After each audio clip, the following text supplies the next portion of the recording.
62 का रात्रि क्लास। बच्चे जो प्रदर्शनी सर्विस में रहते हैं,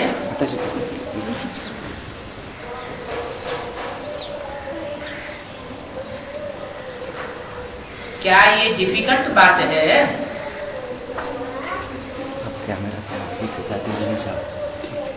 जो अक्सर करके समझा नहीं सकते हैं। क्या प्रदर्शनी? कौन सी प्रदर्शनी? सीधी चैतन्य प्रदर्शनी। बेसिक नॉलेज में जड़ चित्रों की प्रदर्शनी और एडवांस में है चैतन्य चित्रों की प्रदर्शनी। तो अगर अवस्था अपनी बनी हुई है तो चैतन्य चित्र की प्रदर्शनी समझाने में कोई डिफिकल्ट बात नहीं है। बहुतों से मिलना होता है इसमें प्रदर्शनी में। प्रदर्शनी में तो बहुत आते हैं ना देखने के लिए। क्या क्या प्रश्न आते हैं सो लिख भेजना चाहिए। बाप तो बहुत सहज है, सर्व का सदगति दाता, बाप तो एक है। और ऊंचे से ऊंचे भगवान भी वही है। क्या ऊंचे से ऊंचे भगवान? भगवान भी ऊंचे से ऊंचे और नीचे से नीचे होते हैं।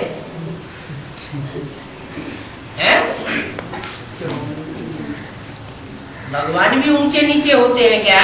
नहीं होते हैं या नहीं होते? नहीं होते। फिर क्यों बोला?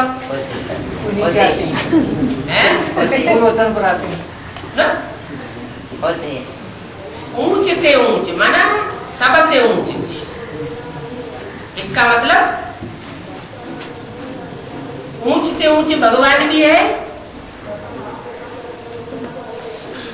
और कोई ऐसे भी है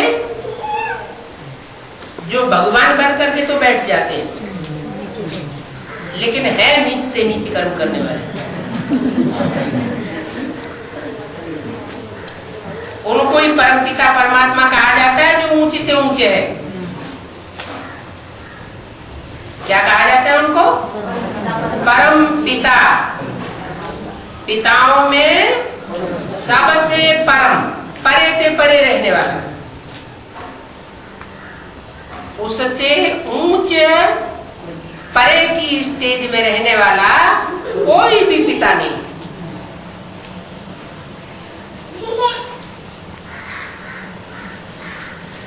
वो मनुष्य सृष्टि का पिता नहीं है। कौन? जो परे से परे रहने वाला है वो कौन है? शिव बाप। वो मनुष्य सृष्टि का जो पिता है वो जब संपन्न स्टेज को प्राप्त करता है तो उससे भी परे की स्टेज में रहने वाला है सुप्रीम सोल। इसलिए कहा वो परे से परे परम पिता है। उसका पिता कोई भी नहीं, वो सबका पिता है। बापों का भी बाप है, धर्म पिताओं का भी बाप है और धर्म पिताओं का भी जो बाप प्रजापिता कहा जाता है, एडम कहा जाता है, आदम कहा जाता है, उसका भी बाप है। कौन? शिव बाप।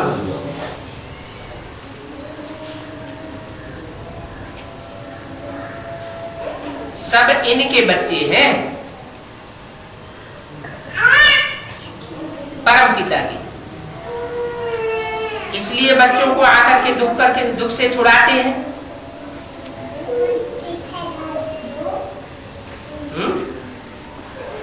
आकर के दुख से छुड़ाते हैं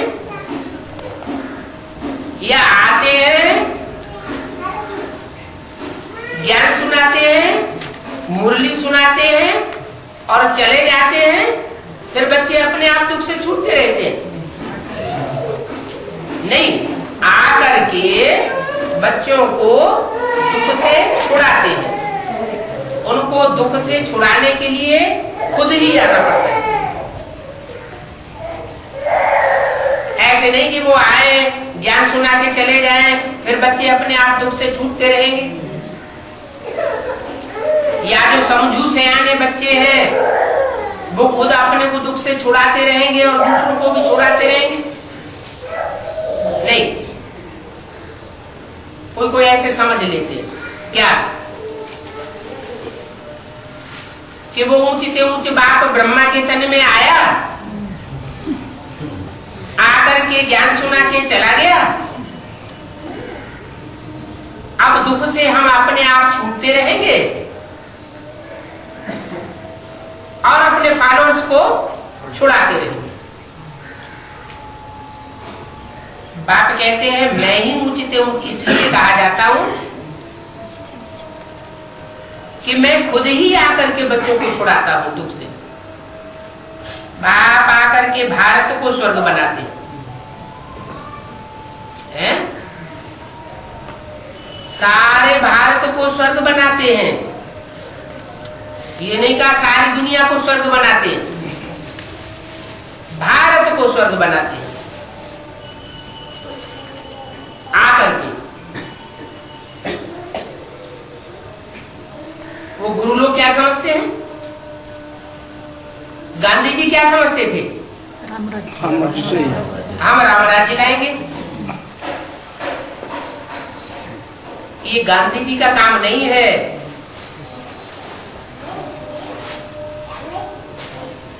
ब्रह्मा के तन में बाप आया, ब्रह्मा भी शरीर छोड़ के चला गया, तो ऐसे नहीं समझना चाहिए कि ब्रह्मा के तन में बाप आया चला गया, अब हम सुख धाम और शांति धाम स्थापन कर लेंगे। ईंटों के शांति धाम सुख धाम स्थापन करना कोई बड़ी बात नहीं है। एक तो दुनिया में बहुत बड़ी बड़ी महलमाड़ियां अटारियां बनती रहती हैं, उनको कोई स्वर्ग नहीं कहा जाता। छोटे छोटे बच्चे चकाचौंध से चमत्कृत होते हैं। जो समझदार है वो कभी भी चकाचौंध में नहीं आते हैं। वो समझते हैं कि बाप ही आकर के भारत को स्वर्ग बनाने वाला है। इस समय पुरानी दुनिया नरक है, रावण राज्य है। सतयुग था, फिर त्रेता आया, फिर द्वापर, अभी कलयुग है। फिर इसके बाद सतयुग आना जरूर है। कलयुग विनाश होना है। बड़ी से बड़ी लड़ाई है, ऐसे ही कलयुग नहीं खलास हो जाएगा। बड़ी से बड़ी लड़ाई का नाम क्या दिया है? महाभारत गृह युद्ध। इसका ताना बाना बुना जा चुका है। महाभारत क्यों कहा गया? महाचीन कह देते, महा अमेरिका कह देते, महा अरब देश कह देते, महा ऑस्ट्रेलिया कह देते। महाभारत क्यों कहा? भारत बर्थ प्लेस है। क्योंकि ये लड़ाई भारत से ही निकलती है। भारत में ही ऐसा ताना बाना बुना जाता है जो और देश में नहीं बुना जाता। कारण कि भारत सब धर्मों का बर्थ प्लेस है। पहले तो एक देवताई धर्म था जिसे बाद में हिंदू कहा गया, और दूसरे धर्म तो थे ही नहीं। पहले एक भारत खंड ही था, दूसरे धर्म खंड थे ही नहीं। भारत से ही सब निकलते। भारत माता पिता का देश है। जैसे बच्चे माता पिता से निकलते हैं, वैसे भारत भी माता पिता का देश है। इस भारत में हिंदू, मुसलमान, सिख, ईसाई जितनी जास्ती तादाद में रहते हैं, ज्यादा से ज्यादा परसेंटेज में रहते हैं, उतनी ज्यादा परसेंटेज में और किसी भी देश में नहीं रहते।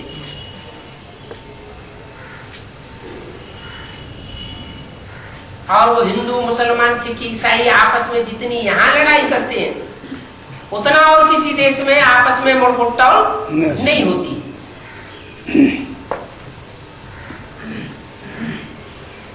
जितने धर्म भारत में हैं, भारत में पनप रहे हैं, उतने धर्म और किसी देश में नहीं पनपते। जितने धर्म खंड वालों ने भारत में राजाई की है, दिल्ली के ऊपर राज्य किया है, सब धर्म वालों ने दिल्ली के ऊपर राज्य किया है, और कोई देश ऐसा नहीं है जहां सब धर्म वालों ने राज्य किया हो। ये भारत ही देश एक ऐसा है जहां ज्यादा से ज्यादा भाषाएं चल रही है, और भाषाओं के आधार पर बहुत झगड़ा भी चल रहा है। जब भाषाएं बहुत अनेक हो जाती हैं, धर्म अनेक हो जाते हैं, तो यहाँ जातियां भी अनेक हैं। जितनी जातियां भारत देश में हैं, इतनी जातियां और किसी भी देश में नहीं। जातियों को लेकर के, जातिवाद को लेकर के कितना झगड़ा है, अंदर अंदर आग सुलग रही है। तो भाषावाद, जातिवाद, धर्मवाद, और जितनी राजनीतिक पार्टियां यहाँ हैं, उतनी राजनीतिक पार्टियों का जखीरा और किसी भी देश में नहीं। इतना विभेद बढ़ जाता है, इतना अंदर अंदर शीत युद्ध चलता है कि कभी भी विस्फोट हो सकता है। इसलिए बोला, इस भारत देश में महाभारी महाभारत गृह युद्ध होता है। जो गृह युद्ध सारी दुनिया को चपेट में ले लेता है।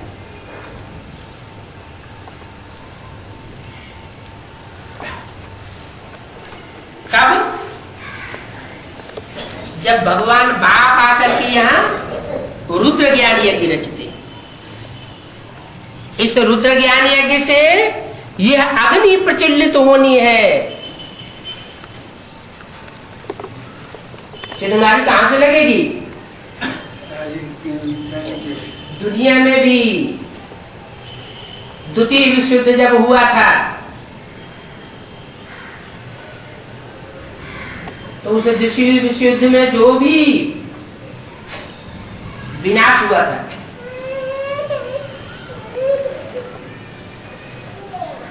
उस समय भारत में भगवान आ चुका था, प्रत्यक्ष नहीं हुआ था। यज्ञ कुंड से स्थापना के साथ साथ विनाश ज्वाला प्रज्वलित हुई थी। यज्ञ कुंड में भी विभेद पैदा हो चुका था।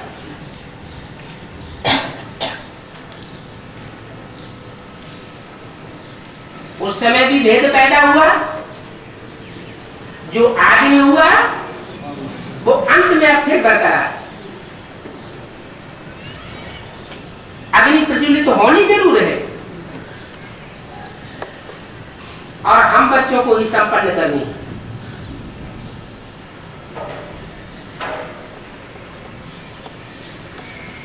तो ये महाभारी महाभारत है, नाम तो है ना, अक्षर है, तो उनको सारा समझाया जाता है।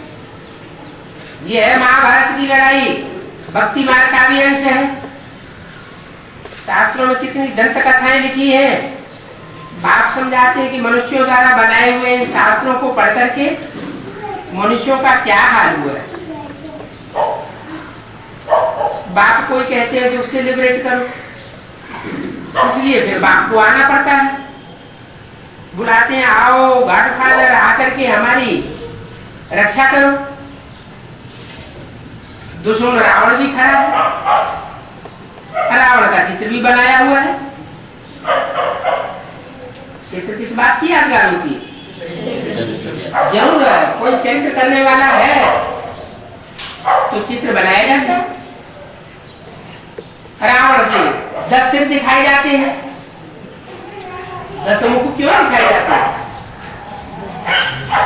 क्योंकि 10 मुखों से 10 प्रकार की बातें करता है। 10 मुख एक जैसे आकार प्रकार के होते हैं या छोटे बड़े होते हैं? छोटे बड़े होते हैं। कोई धर्म लंबे समय से आता है, कोई धर्म थोड़े समय से आता है। तो उन धर्मों के जो भी मुखिया है वो दिखाए गए रावण के 10 सिरों में। अपनी अपनी बातें बोलते रहते, कहते ना ये तो 2 मुंह से बात करता है, दुमुहा है, और यहाँ तो 10 मुहा है। रावण कितने मुख वाला है? 10 मुख वाला।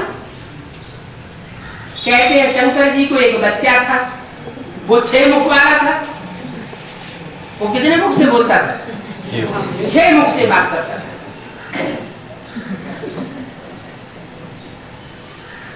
और शास्त्रों में लिख दिया है कि शंकर जी से 6 मुख वाले की लड़ाई हुई। अब ये 6 मुख कोई दूसरे मुख थोड़े ही है। इस्लामी, बौद्धि, क्रिश्चियन, मुस्लिम, सन्यासी, सिख, ये मुख्य मुख्य जो धर्म है उनको सपोर्ट करने वाला है, विधर्मियों को सपोर्ट करता है। स्वधर्मी बाप को सपोर्ट नहीं करता तो युद्ध होता है। 6 मुखों से बात करता है। ऐसे ही रावण विष्णु को 1 सिर दिखाते हैं और रावण को 10 सिर दिखाते हैं। क्यों? विष्णु 1 सिर वाला और 4 भुजाओं वाला, माने एक मत पर के चल करके और 4 भुजाओं से सहयोगी बनता है। विष्णु की भुजाएं हैं अनेक लेकिन सिर अनेक नहीं, माने अपनी मनमत या दूसरे मनुष्यों की मत पर नहीं चलता है, एक की मत पर चलता है और सहयोगी बनता है अनेक भुजाओं। और रावण एक मत पर नहीं चलता, न एक मत पर चलाता है, न एक मत देता है, अनेक मतें देता है।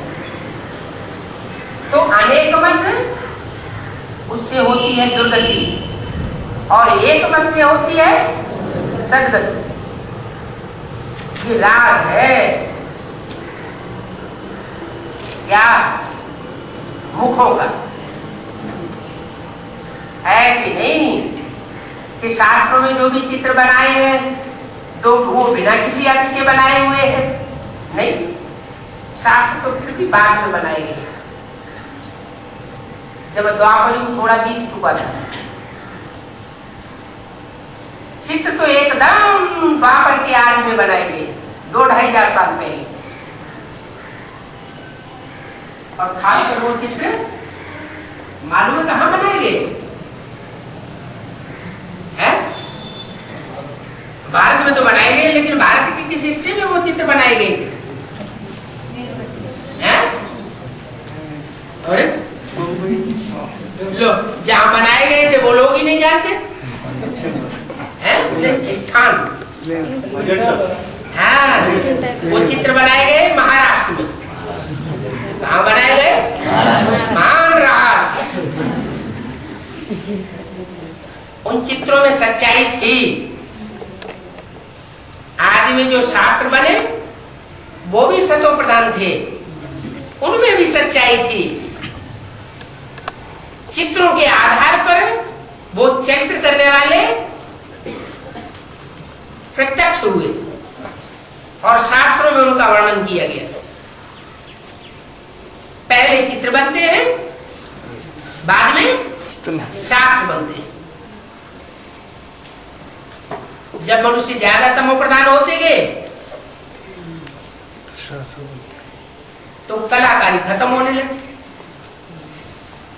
चित्रकला खलास हुई और मुंहबक्का होने लगे। जैसे जैसे मुंहबक्का बनते गए वैसे वैसे उनके इंटरप्रिटेशन में गलतियां आती हैं। एक एक शास्त्र की अनेक प्रकार की टीकाएं बनने लगी। जैसे गीता है, गीता की सैकड़ों टीकाएं हो गई, सैकड़ों प्रकार के अर्थ हो गए, एक अर्थ नहीं मिलता दूसरे से, तो अनेक मतें हो गई ना। अनेक मतों से आदमी विभ्रम में पड़ जाता है, बुद्धि भ्रमित तो हो जाती है। आखिर सत्य क्या है? बाप आकर के कहते हैं ये दुनिया में जो कुछ भी सुनाया जा रहा है वो सब झूठ बन चुका है। अब कलयुग के अंत में तो ये हाल हो गया है कि झूठे लेना, झूठे देना, झूठे भोजन, झूठ चबेना, खाना पीना, बोलना, रहना, खाना चलना, सब कुछ झूठ हो गया। जब ऐसी स्थिति हो जाती है तो बाप आकर इस झूठ खंड का खुलासा करते हैं और सचखंड की स्थापना करते हैं। पहले क्या करते हैं? मन बुद्धि में पहले सचखंड की स्थापना करते हैं कि झूठ खंड को खलास करते हैं। ज्यों ज्यों सच्चाई की स्थापना होती जाएगी त्यों त्यों झूठ अपने आप खत्म हो जाएगा। खलास होता जाएगा।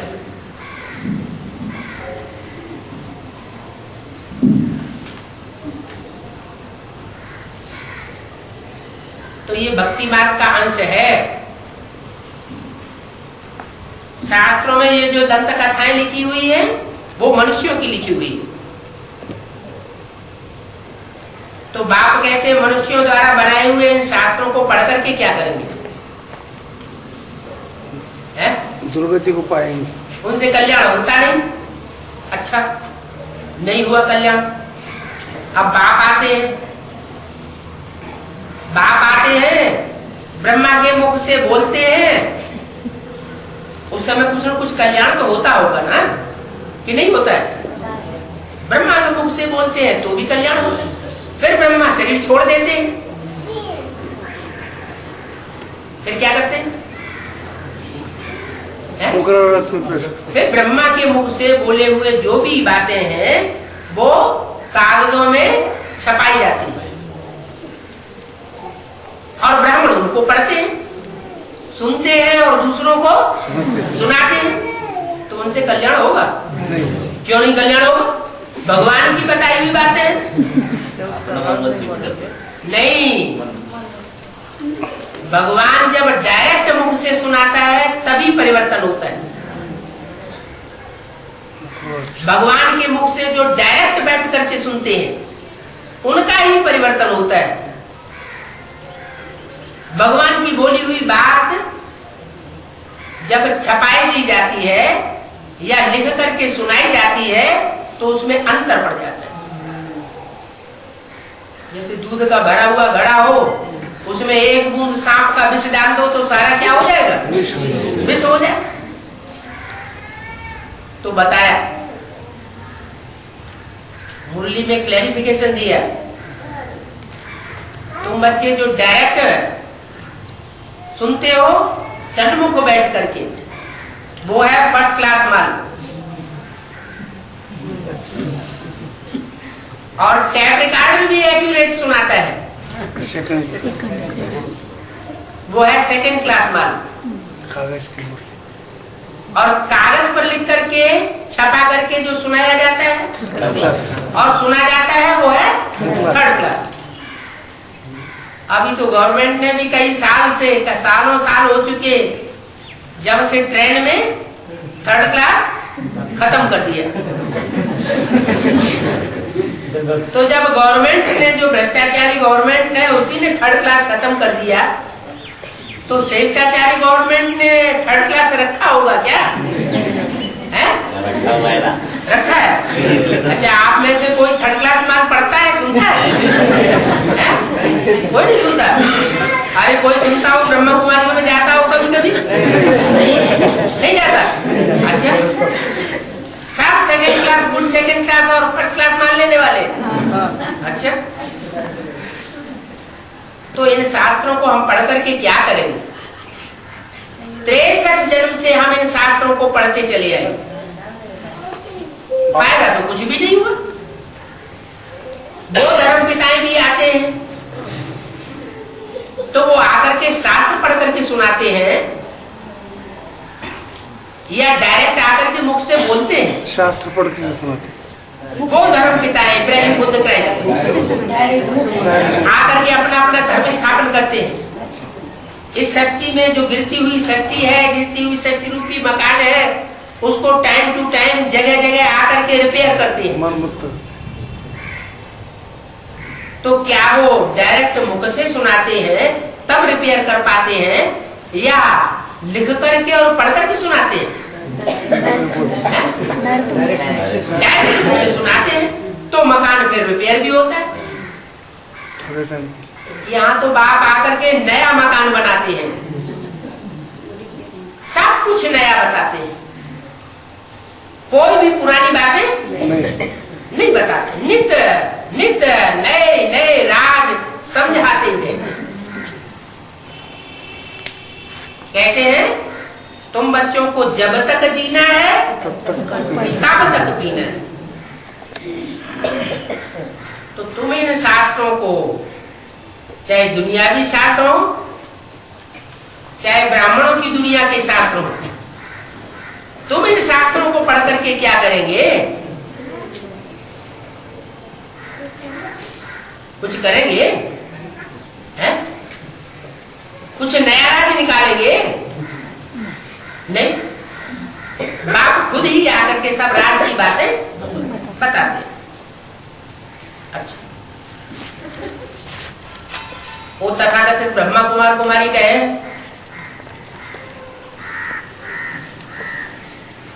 कि तुम्हारा गुरु भी तो पढ़ करके सुनाता है। हमारी मुरली पढ़ करके क्यों सुनाता है? तब आप क्या जवाब देते हैं? तुम्हारे लौकिक बाप की क्या मुरली है? ये तो भगवान की मुरली है ना, ये तुम्हारी लौकिक बाप की मुरली। अरे तो पढ़ करके क्यों सुनाता है?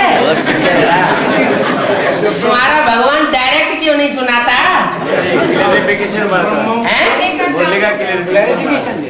टीचर का काम ही होता है क्लेरिफिकेशन। हाँ तो क्लैरिफिकेशन दे ना, पढ़ करके क्यों सुनाता है?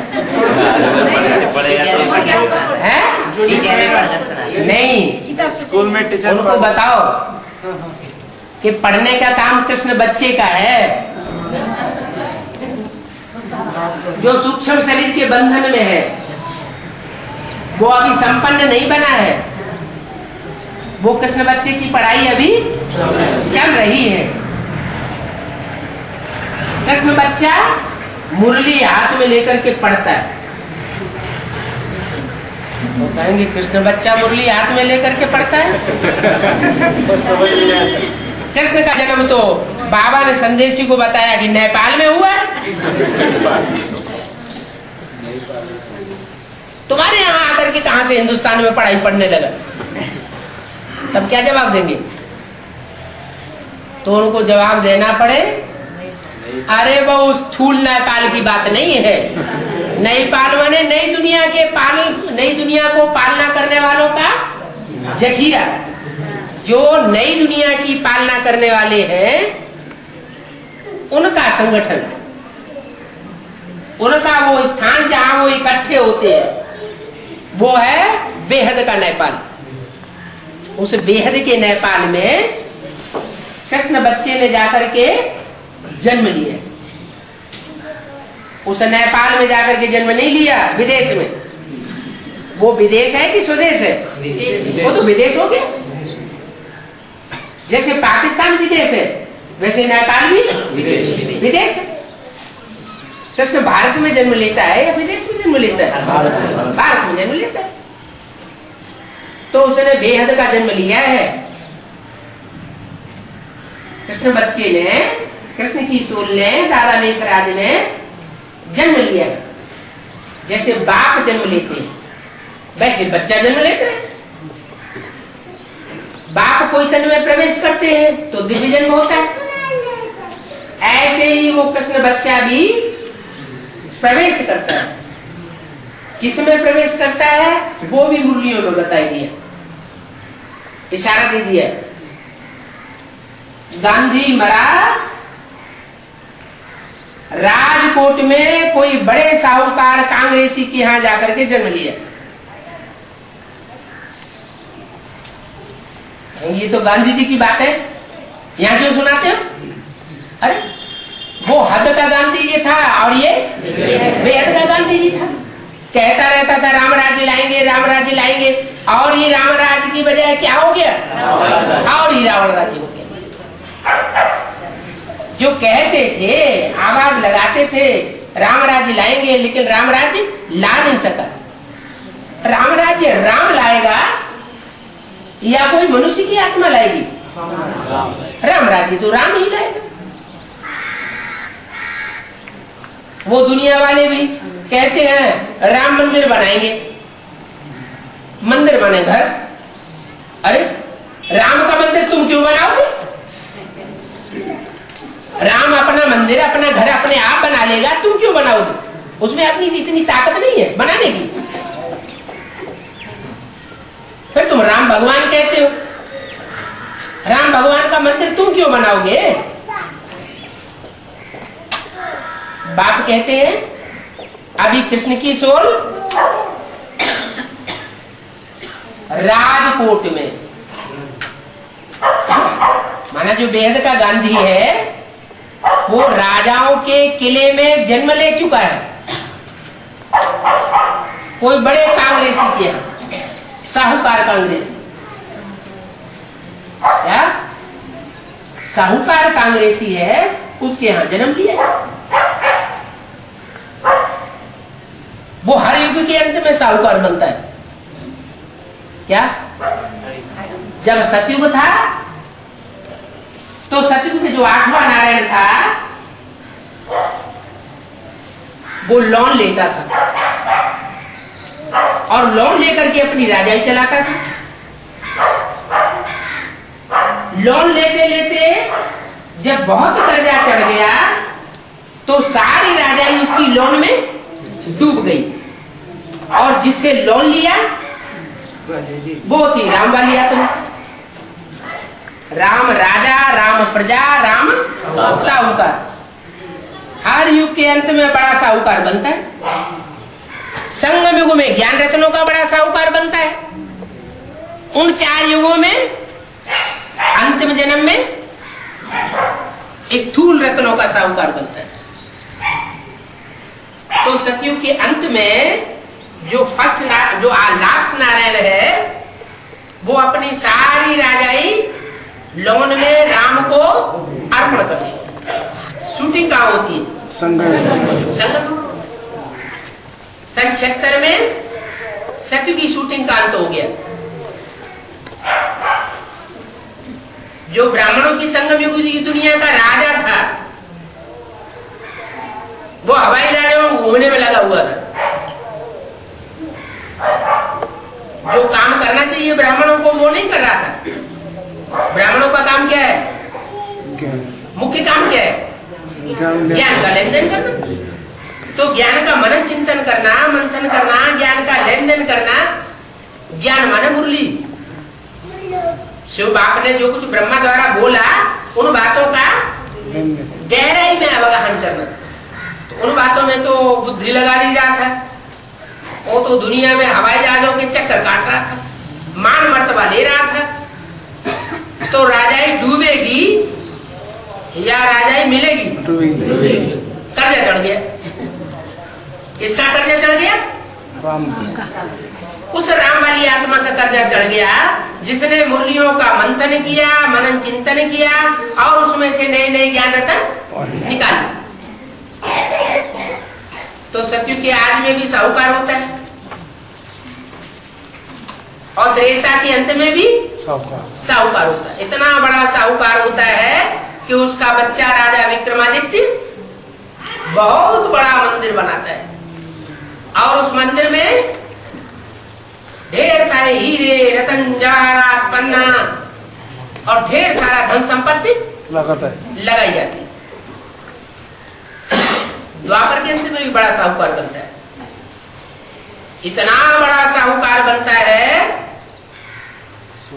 कि जो दिलवाड़ा मंदिर है ना,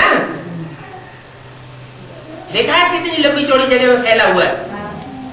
वो दिलवाड़ा मंदिर की जगह जब खरीदता है तो जो पहले सोने का मोहर होती थी, रुपया पहले सोने का होता था, तो सोने की मोहरें उस सारी जमीन में बिछाकर वो सारी जमीन खरीदी थी।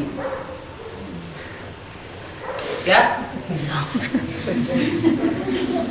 एक बरग गज में सोने की मोहरें बिछा दो तो एक घड़ा भर जाता है, कलश भर जाता है।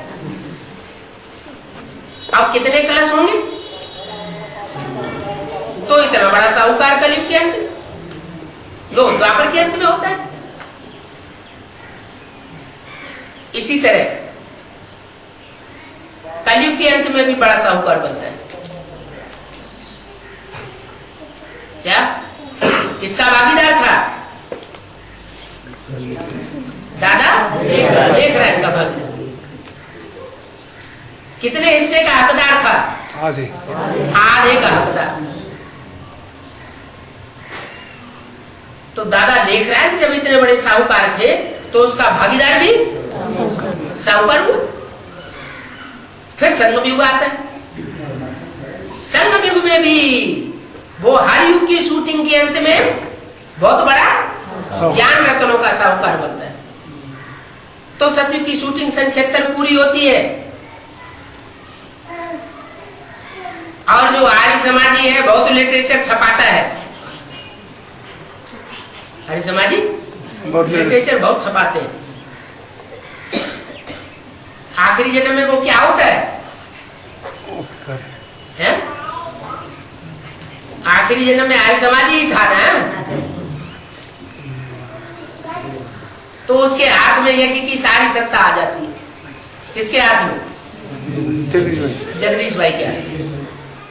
लेकिन जो ब्राह्मणों का धंधा करना चाहिए वो धंधा नहीं किया, तो राजा ही हाथ से सारी चट हो गई। किसके पास चली गई?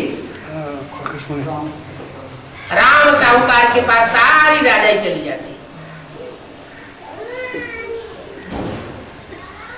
तो बताया कि राम वाली आत्मा साहूकार बनती है, राजा भी बनती है और प्रजा भी बनती है और दास दासी भी बनती है। क्या? दास दासी भी बनती है और चांडाल भी बनती है। शास्त्रों में कोई राजा की कथा आई है जो चांडाल बनता है? राजा हरिश्चंद्र। क्या है उनका टाइटल? सत्यवादी राजा हरिश्चंद्र। कौन से युग में दिखाया है?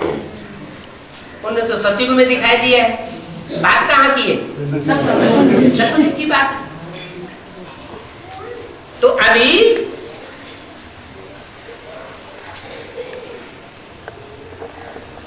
ये सब चल रहा है। राजाई स्थापन हो रही है, प्रजाई भी स्थापन हो रही है, दास दासीपना भी स्थापन हो रहा है, महाराजाई भी स्थापन हो रही है। जो चाहे सो अभी बन सकता है, लेकिन उसका राज क्या है? क्यों दास दासी बनते हैं? क्यों चांडाल बनते हैं? चांडाल क्यों बनते हैं? चांडाल इसलिए बनते कि देते हैं फिर ले लेते। नहीं हरिश्चंद्र को भी देखिए कि आज में कुछ एग्रीमेंट हुआ होगा ब्रह्मा बाबा के साथ, फिर लड़ाई हुई तो सारा ले लिया।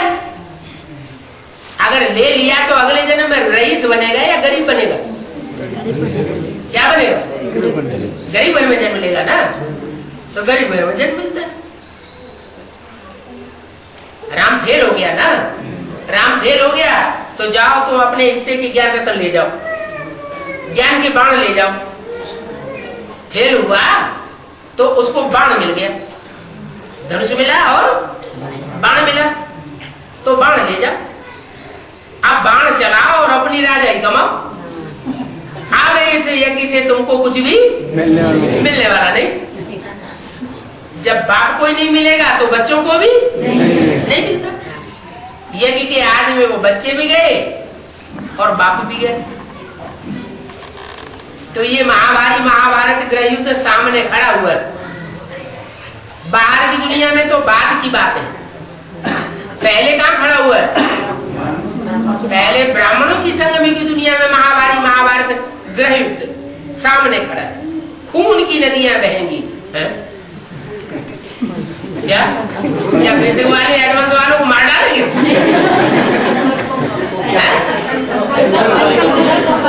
नहीं, यहाँ हर बात बेहद की। वहां उन लड़ाइयों में हद का खून बहता है।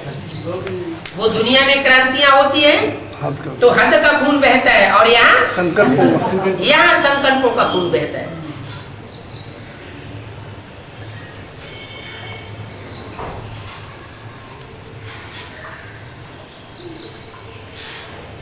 सत्य असत्य का युद्ध है। सत्य के पट्टे पर पांडव चलते हैं, राम संप्रदाय चलता है। राम संप्रदाय होते हैं मुट्ठ भर, थोड़े से, और रावण संप्रदाय होते हैं ढेर के ढेर। कौरव थे 100 और पांडव थे 5। ये तो सिर्फ एक गिनती गिना दी गई, ऐसे नहीं कि कौरव 100 ही थे।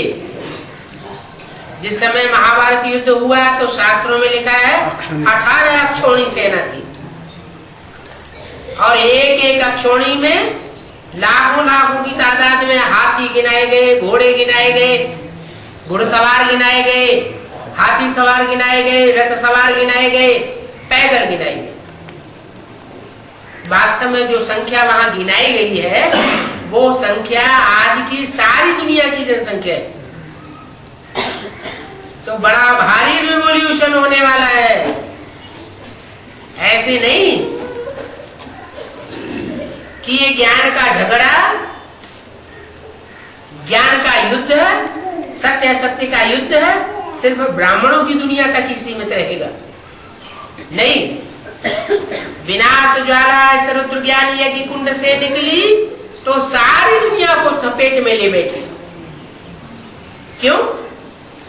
क्योंकि इस ज्ञान के अंदर सब धर्मों की सच्चाई छुपी हुई है।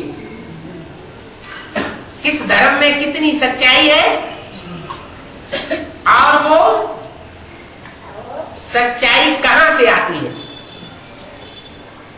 वो सच्चाई देने वाला कौन है हर धर्म के अंदर, और किस धर्म में कितना झूठापन भरा हुआ है,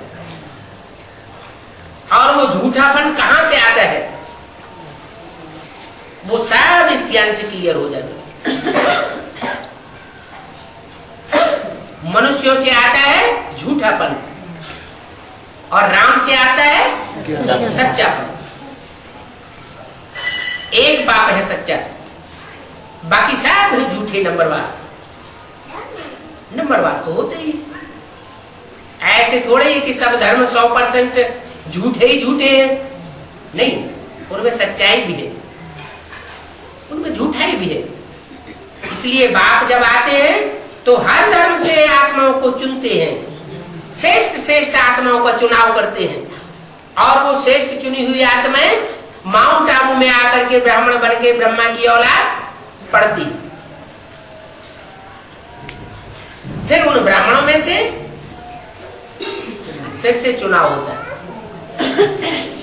जो ब्राह्मण पढ़ाई पढ़ते हैं, ब्रह्मा की औलाद बनते हैं, माउंट आबू से पढ़ाई पढ़ी जाती है, सारी इंडिया में, सारी दुनिया में पढ़ाई पढ़ाई जाती है। वो बेसिक नॉलेज में ढेर के ढेर पढ़ते हैं,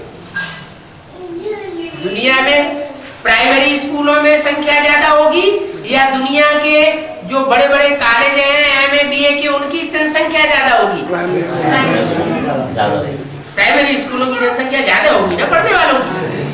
ऐसे ही यहाँ पे पढ़ाई में भी बेसिक की पढ़ाई पढ़ने वाले बहुत है, ढेर है, और फिर ऊंची कक्षा में जाने वाले बहुत थोड़े।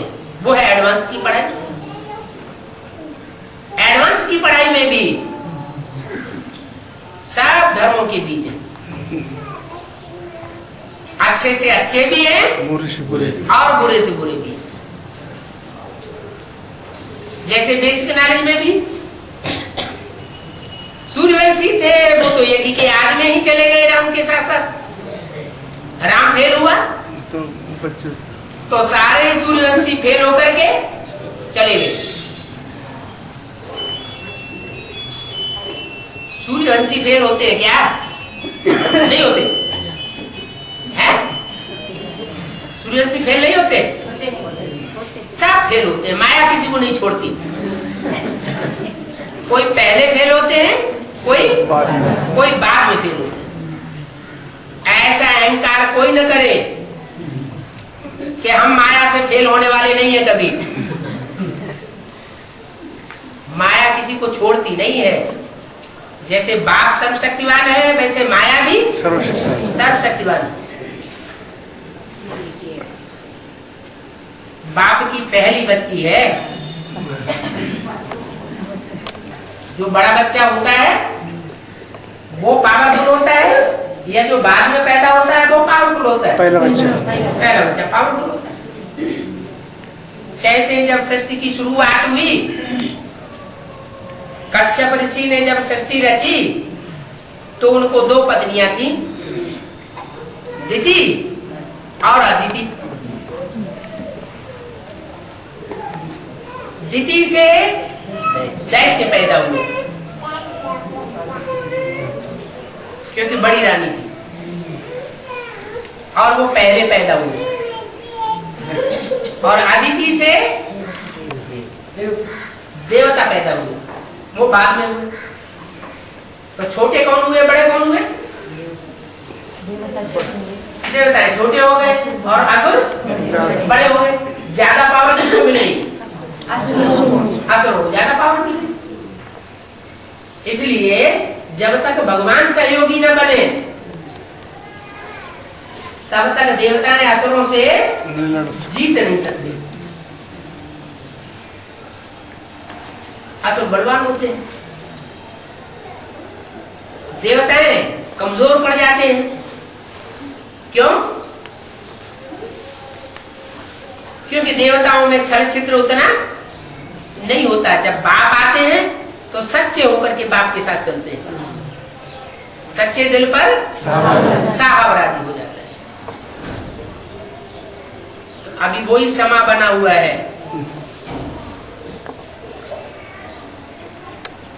अभी ये महाभारत युद्ध है, सामने खड़ा नहीं है, शुरू होने वाला है।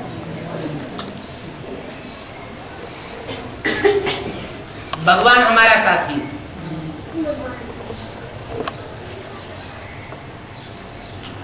लेकिन ये भी है कि जो श्रीमत पर चलेंगे उनका साथी है, जो मनमत और मनुष्यों की मत पर चलेंगे उनका साथी नहीं होगा। धोखा भी वही खाएंगे जो भगवान की मत पर चलने वाले नहीं होंगे। सदगुरु की निंदा कराने वाले होंगे तो ठौर नहीं पाएंगे। कौन सा ठौर? न जमुना के कंठे पर जो नई दुनिया बनेगी वहां ठौर पावेंगे, और न आबू अब्बा के घर में जो शांति धाम परम धाम का समा बनेगा उसमें भी ठौर नहीं पाते। कहां जाओगे?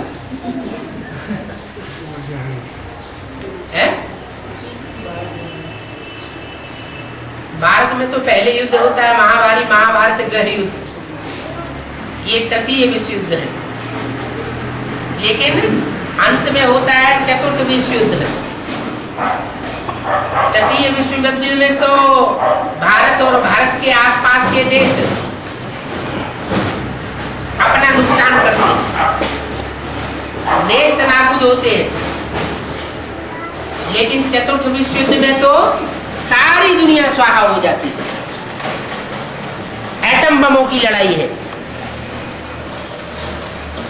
तो वो एटम बमों की लड़ाई जब होती है तो विदेशियों के बीच में होती है। भारतवासी तो पहले ही ठंडे हो जाते हैं गृह युद्ध में, उनके पास तो ताकत रहती ही नहीं, तो उनके ऊपर कोई एटम बमों की शक्ति का प्रहार क्यों करेगा? अरे जिसके पास बंदूक होगी उसके ऊपर कोई हमला करने के लिए राइफल लेके आएगा। जिसके पास है ही नहीं कुछ भी हथियार, तो उसके ऊपर कोई हमला हथियार से, बड़े हथियार से करने क्यों आएगा? तो भारत तो पहले से ही ठंडा हो जाता है। विदेशों से वो लड़ाई निकलती है जहां एटम बमों के धमाके होते हैं, थोड़े समय के अंदर सारा दुनिया खलास हो जाए। अभी बाप कहते हैं सारी दुनिया के अंदर ये रुद्र ज्ञान यज्ञ का घमासान होने वाला है। ऐसे नहीं समझना कि भारत और भारत के आसपास के देशों में ही होगा। जो जो दूसरे धर्म की आत्मा यज्ञ में घुसी हुई है, चाहे बेसिक में हो चाहे एडवांस, जो बेसिक वाले हैं उनमें जो दूसरे धर्म के घुसे हुए बैठे हैं वो ज्यादा पावरफुल है या स्वधर्मी ज्यादा पावरफुल है? बेसिक ब्राह्मणों की दुनिया में इस समय स्वधर्मी आत्माएं ज्यादा पावरफुल है या जो विधर्मी आत्माएं घुसी हुई है वो ज्यादा पावरफुल है? विधर्मी आत्माएं ज्यादा पावरफुल है।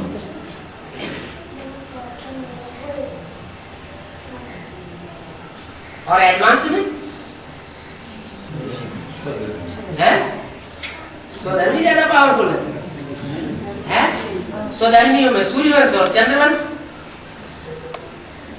चंद्रवंश में चंद्रमा की क्या हालत है अभी? है क्षीण हुआ पड़ा है। शंकर के मस्तक पर चंद्रमा दिखाते हैं, वो क्षीण चंद्रमा है या संपूर्ण चंद्रमा है? वो तो क्षीण चंद्रमा है। रहा सूर्यवंश।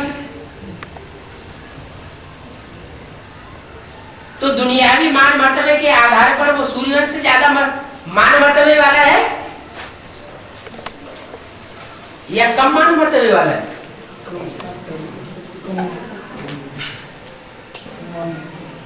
गुप्त प्रभाव है, दुनियावी प्रभाव नहीं है, ईश्वरीय प्रभाव है।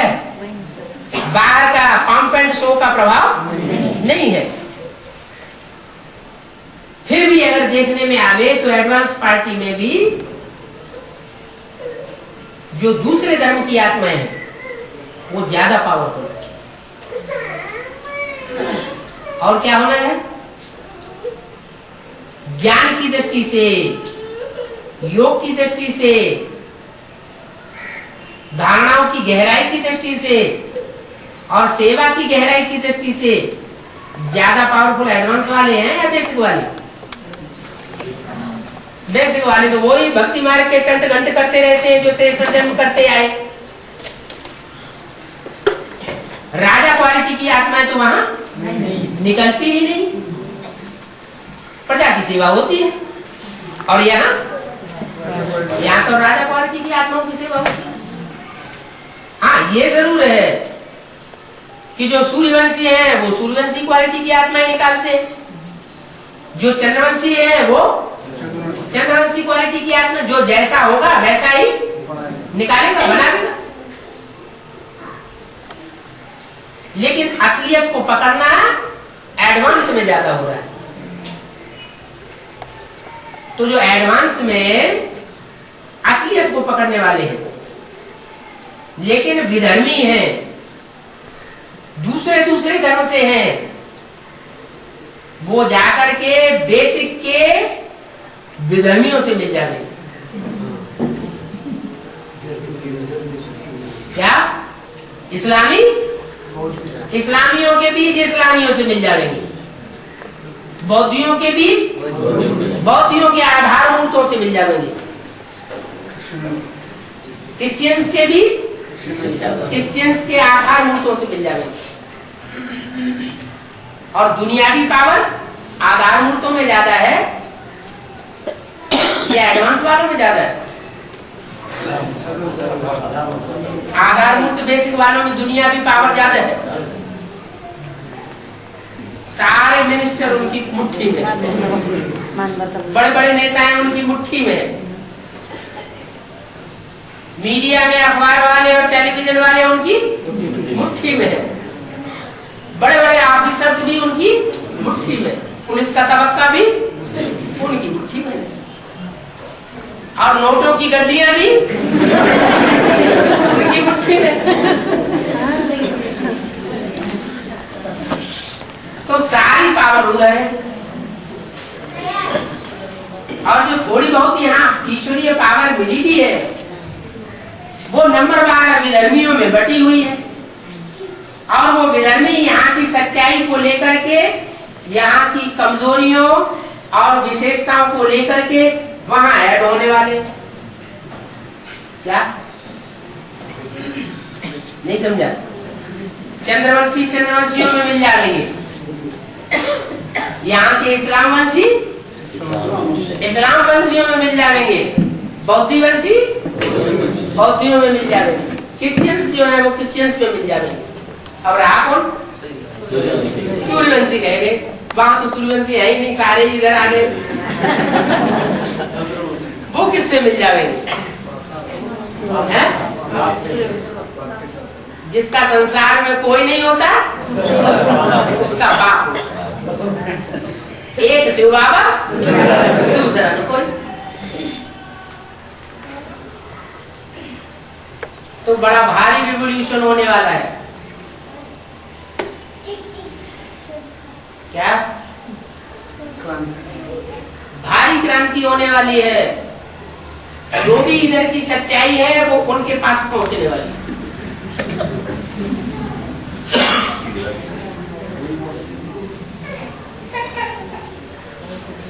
तो ज्ञान की जो पावर है वो भी उधर पहुंचती है। दुनिया भी पावर तो उधर है ही है। ये भी छोटा रूप है दुनिया, बेसिक की दुनिया और बीज रूप आत्माओं की दुनिया। ये छोटा रूप है। बड़ा रूप कौन सा है? नहीं, 3 दुनियाएं हैं ना। एक तो 500 करोड़ वाली दुनिया, बाहर की दुनिया, एक बेसिक की दुनिया, आधार मूर्तों की दुनिया, और तीसरी बीज रूप आत्माओं की, न्यूट्रल रहने वाली आत्माओं की दुनिया। तो 3 दुनियाएं।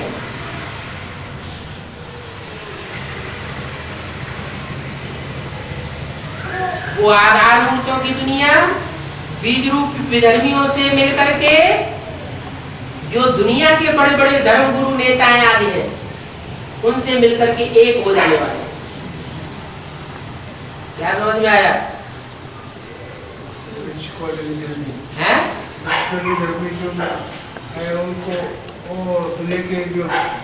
जो एडवांस की विधर्मी बीज रूप आत्माएं हैं, वो आधार मूर्तों की विधर्मी आत्माओं से मिलकर के एक हो जाने वाली है। और वो पहले से ही उनसे मिलने का प्रयास कर रहे हैं दुनियावी धर्म गुरुओं के साथ।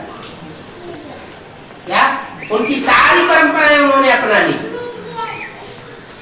जो भी गुरुओं की रीति परंपराएं हैं वो सारी अपना ली। भक्ति मार्ग की मेले, मलाखड़े, तीज, त्योहार, सब कुछ, रथ यात्रा, बाहर की दुनिया की जो भी बातें वो सारी आ चुकी हैं। तो क्या होगा? इसका अंजाम क्या होगा? सब धर्मों का जखीरा, चाहे बाहर की दुनिया का हो, चाहे आधार मूर्तों की दुनिया का हो, और चाहे बीज रूप आत्माओं की दुनिया का हो, ये सारे विधर्मी मिलकर के एक तरफ,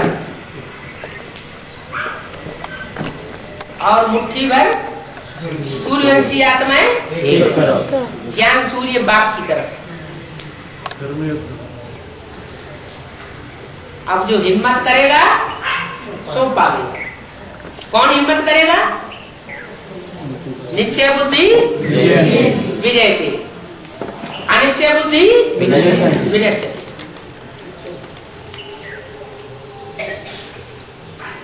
अब कर मिटू या मर मिटू, इसलिए बोला है तुम बच्चे आए हो सर हथेली पर लेकर। क्या ये सर है, ये हथेली पर लेकर बाप के सामने आए हो। ओम शांति।